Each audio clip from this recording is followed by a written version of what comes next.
Hello viewers and welcome to Gary Grigsby's War in the West. I'm your host, PPG Chu, and welcome to a Let's Play / tutorial series. And well, as some of you guys remember, if not too long ago, we took a look at Gary Grigsby's War in the East, the monstrously huge war game focusing on, well, quite literally the Eastern Front of World War II, all the way from its start to its end. So that was quite an enormous game. And likewise, A War in the West here is the aptly named, well, not necessarily sequel, but, dual title, if you will, that takes a look at the opposite side of the front from the perspective of the Western allies, so, the America, Great Britain, and such like that.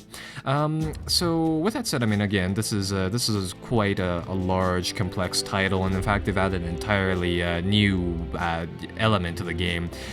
So with that said, I mean, I wanted this to be more so of a learning experience, and as that said, this will probably be quite a slow-going Let's Play. Some people like that, some people don't, but I just wanted to put out a disclaimer early on here.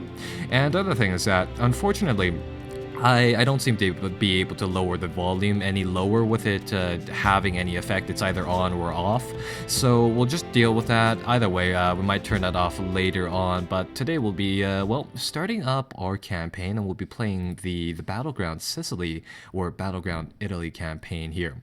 So the game comes with two learning scenarios. It comes with Operation Husky, the invasion of Sicily, in air campaign scenario. And it also comes with a few smaller ones, and it also comes with the Grand campaign with 3 variations, which is effectively, from Operation Husky, that's the invasion of Sicily once again, all the way through D-Day to the end of the war in 1945. So it is, needless to say, quite a large game. Anyhow, I wanted to play the Battleground Italy campaign here, which is effectively the Italian theater and only the Italian theater. And, that removes a portion of micromanagement and stuff like that from the game. And either way, it is quite a nice training scenario, if you will.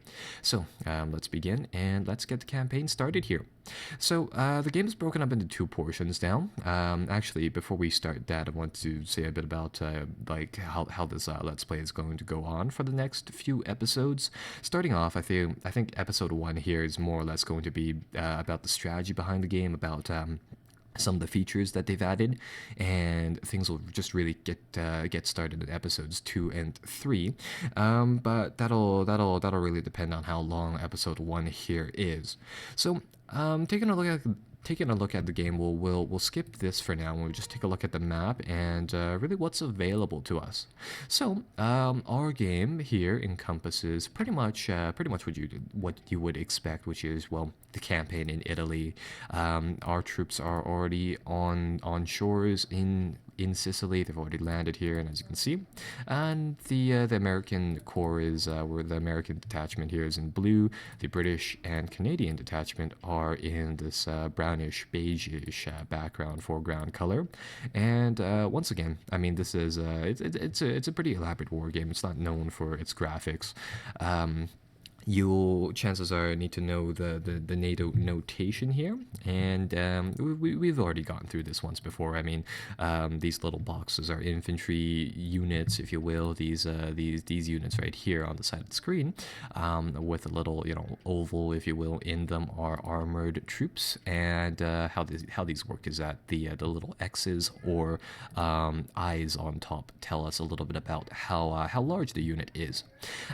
So somebody will probably post, or I hope somebody will post a nice guide to that for people unawares in the comments below. But chances are is that for the first little bit of the game, I'll tell us about them as they progress. So the idea behind the campaign is that our troops have landed here, and we want to try to push up the boot through Sicily, up through Italy as best as we can. Try to really just peck at Germany from the bottom under right here.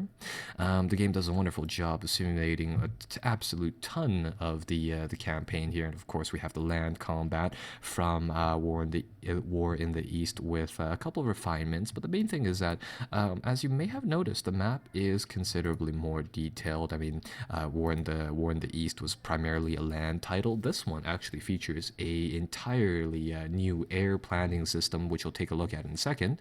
But one thing that I wanted to bring attention was just the map here, which summarizes some of the elements of the game quite nicely for us.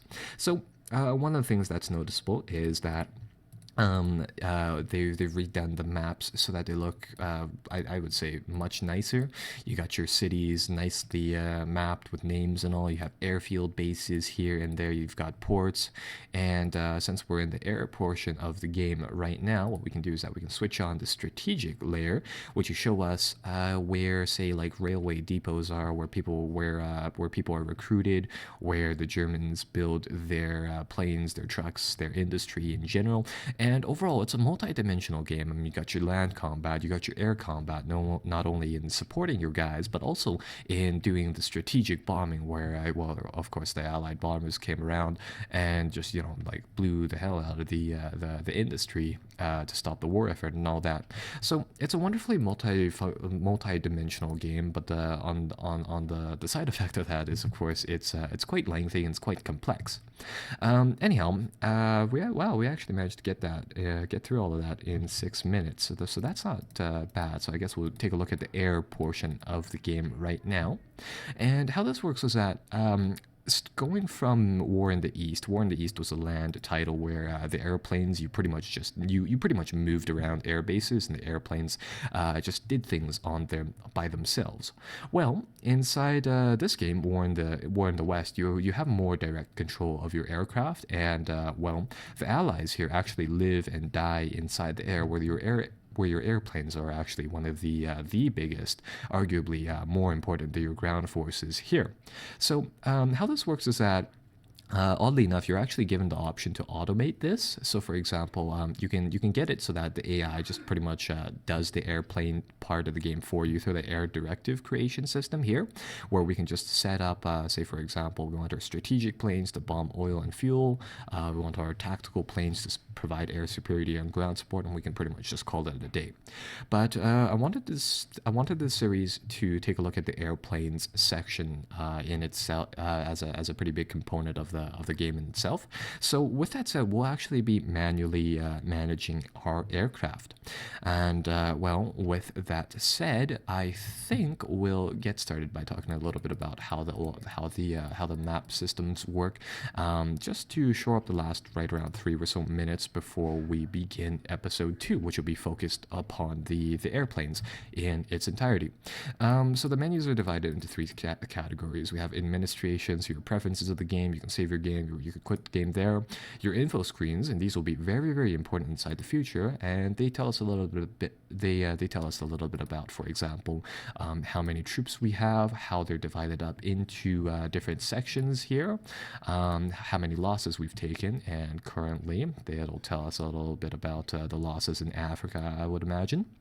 And they also give us a breakdown of how much stuff we actually produce, how much victory points we have, and typically what you'll see is that we'll be behind the axis by a lot, simply because you're supposed to cap out the axis later inside the game. Really, it is of course the axis defending after all, and it also tells us a little bit about how many planes we have, how many where they're stationed, and a whole bunch of statistics here.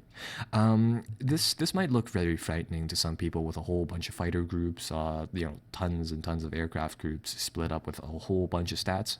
On the other hand, some people might find this really, really interesting. We'll take a look at this in depth later, or actually not really in depth later on. We'll talk a bit about the parts that we need to know from this, and that is pretty much it. So anyhow, that is pretty much that. We'll also have a logistics log here, and after that, really, there's not too much to it. We can take a look at about a few more overlays here and there, but I think we'll just leave that till next time. So I hope to see you guys back inside episode 2 of the Let's Play series, where we take a look at the air campaign shortly. Bye-bye till then.